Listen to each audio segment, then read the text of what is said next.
We are not racist, and we do not mean this against all Muslims. Why put up the words Muslims get out? Well, I guess I could have probably put up terrorists get out, but that's what I did. I put up Muslim. Do you think you should change it? I'm not changing anything at this time. I will not be peer pressured in by the political correct crowd to not say what I feel. You know, some of the things that you've said today would be interpreted as racist. Well, people can, that's the whole problem with America. Everything is racism. That's the first thing they go to is racism, and quite frankly, I'm sick of hearing it. It has nothing to do with race. Security officials say hackers believe every system can be broken into, even the web camera on your computer. I could break into your phone. I could break into your tablet. Tyler Cohen-Wood is a cybersecurity expert with Inspired e-learning. If you're not using it, turn it off. You also want to make sure that you are not using unsecured wireless access, because anyone else that's on that same wireless network has the ability to sniff the traffic and potentially get into your computer that way. Just this week, FBI Director James Comey raised a few eyebrows when he suggested that you put a piece of tape over the web camera to prevent someone from turning it into a surveillance tool. You go in any government office, we all have our little camera things that sit on top of the screen. They all have a little lid that closes down on them. Facebook founder Mark Zuckerberg not only puts tape over the camera, but the microphone too. The national religious broadcasters honored a former Atlanta fire chief for standing up for his faith. Former Chief Kelvin Cochran was fired in January 2015 after Atlanta city leaders took issue with a men's Bible study he wrote. In the study, Cochran writes about sexual immorality. Atlanta's mayor fired him soon after, saying his biblical views were discriminatory. The NRB honored Cochran with the prestigious Faith and Freedom Award, citing his steadfast faith in a time when religious freedom is under attack. A new report by the Inspector General at the Department of Homeland Security finds the U.S. Citizenship and Immigration Services, or CIS, improperly granted citizenship to 1,029 foreigners from countries of concern or with high rates of immigration fraud, individuals who had already had a final deportation order issued against them under another identity. In 858 of these cases, fingerprints for the individual, either at DHS or the FBI, were not available because the agencies haven't fully digitized their inventories of older fingerprints taken on paper. This is a case where we had the data, but the desire to grant citizenship trumped the core competency to make the data available in a timely way. But it gets worse. The DHS Inspector General finds one of these newly naturalized citizens using a false identity has become a law enforcement official here. 3 of them have obtained some form of security clearance. 2 enjoy access to secure areas at commercial airports, and 1 has access to secure areas at maritime facilities. In a statement, DHS spokesperson Nima Hakim said before the report was issued, ICE, the U.S. Immigration and Customs Enforcement Agency, had already digitized the majority of the 315,000 records which it had previously identified as having potentially missing paper fingerprint records. Due to a lack of funding, that effort did not complete the digitization process. The remaining number will now be reviewed and digitized. The White House asked for emergency Zika funding back in February, but ran into some problems on Capitol Hill. One of its sticking points was whether or not some of the funding should go to Planned Parenthood. The $1.1 billion bill is designed to fund research to find a vaccine for Zika and also help control the mosquito population. The bill also included a smaller amount for some public health efforts. Republicans said none of that money could go to Planned Parenthood. Democrats objected, though, and held up the bill 3 times, despite saying for months that the funding had been needed right away. Democrats said women often had no other place to go, but Republicans argued the Democrats were simply protecting one of their special interests and pointed out that President Obama's original Zika funding request didn't mention Planned Parenthood, and the bill did allow Planned Parenthood to possibly get more federal money, although not directly. Many pro-life conservatives were unhappy because the move could have meant more taxpayer money for Planned Parenthood. Some Republicans, like Senator Marco Rubio, said they were willing to compromise. I think one of the fundamental obligations of the federal government is to keep us safe, including from a public health threat such as this. And he hoped other lawmakers agreed. The Zika bill is attached to next year's spending bill, which Congress must pass by the end of the month to avoid a government shutdown. The United Nations is holding their first ever Summit on Refugees and Migrants at their General Assembly today. Leaders from around the world are coming together in New York to address the massive movements of refugees and migrants. More than 65 million people are currently displaced around the world. On the sidelines of the assembly, President Obama meets with the Iraqi Prime Minister. They'll discuss the ongoing crisis in Iraq and how to take back the northern city of Mosul from the Islamic State. This guy's still walking and following commands. Video from a police chopper shows 40-year-old Terrence Crutcher walking toward his SUV, hands in the air, as officers surrounded him Friday night. They were responding to 911 calls about an abandoned vehicle. It's blocking traffic. And there's nobody around it? There was a guy running from it. Somebody was going to blow up. So I think he's smoking something.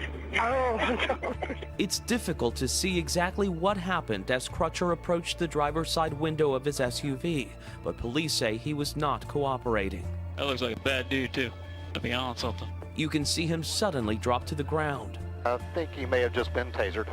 Police confirm he was tasered. Then, 6 seconds after he fell, shots fired! Officials say Crutcher was shot and killed by Officer Betty Shelby. She is now on paid administrative leave. She is giving him repeated commands. Stop, stay where you are, get down on your knees. He ignores all those commands. Comply? What do you mean? He had his hands up. Crutcher's twin sister says he was stereotyped because he was a black man. What needs to happen in this case? I'm demanding that charges be pressed immediately. The footage is there. The video speaks for itself. There was no just cause. He was prejudged as a big bad dude, and my brother was a father, was a son. Black Lives Matter! There have already been some protests, and police are promising a thorough investigation. I'm going to tell you right here now, there was no gun on the suspect or in the suspect's vehicle. I will just make this promise to you. We will achieve justice in this case.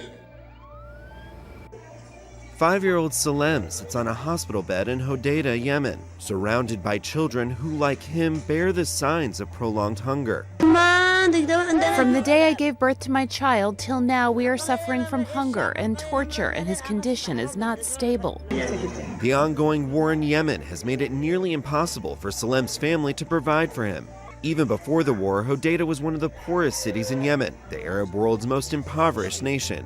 Now, the destruction of the port city's fishing boats and infrastructure by Saudi-led coalition airstrikes has deprived the townspeople of their prime livelihood. The children with malnutrition, the number of their cases has increased, and so the instance of relapses where they return to us has also increased in the past period, especially with the beginning of the Saudi offensive on Yemen. The UN estimates that about 100,000 children under the age of 5 in the city and surrounding province are at risk for severe malnutrition.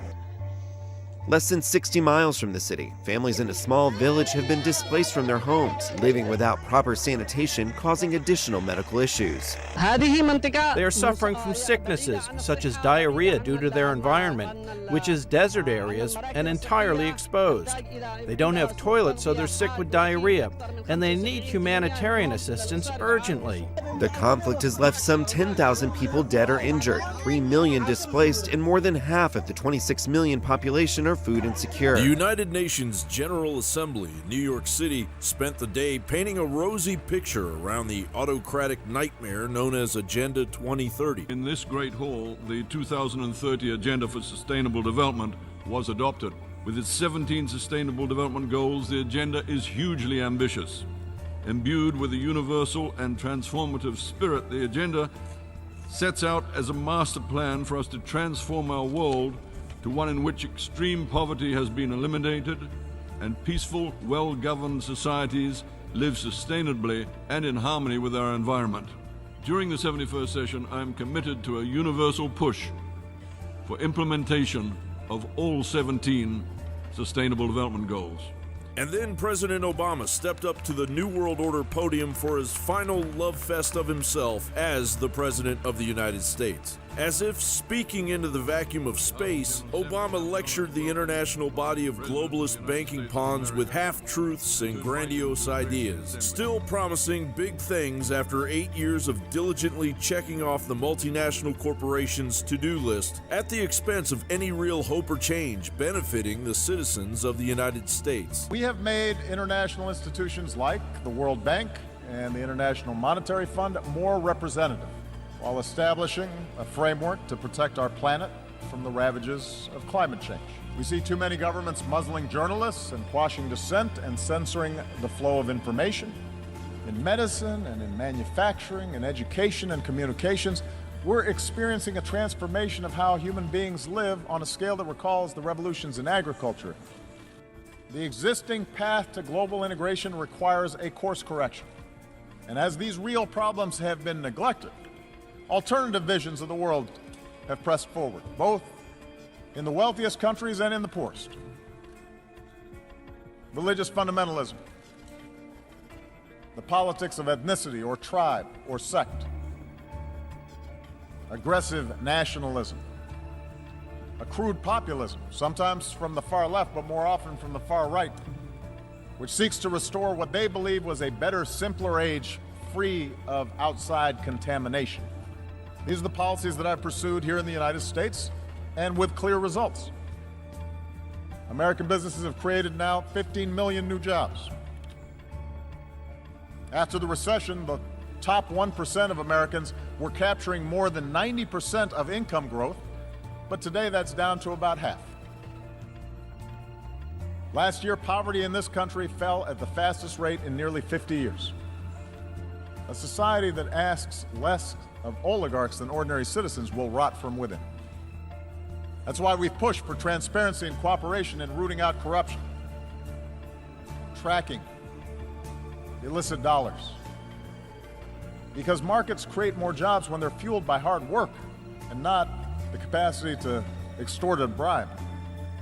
That's why we've worked to reach trade agreements that raise labor standards and raise environmental standards, as we've done with the Trans-Pacific Partnership, so that the benefits are more broadly shared. Meanwhile, just outside the doors of the United Nations building in Manhattan, the true impact of Obama's policies basked in stark reality, as the number of black food stamp recipients has risen 58.2% under Obama. A stagnant GDP growth of 2.4% in 2015 froze any economic growth, and the national debt ticked away incessantly, as it essentially doubled under Obama's spending spree on global initiatives and the prerogatives of other nations. And while more possible radical jihadist terrorists pour into small cities across the United States, like Missoula, Montana, and Charleston, West Virginia, billionaire Obama and Hillary Clinton supporter George Soros adds more insult to injury by announcing a donation of $500 million to keep the destabilization of civilization on an even keel.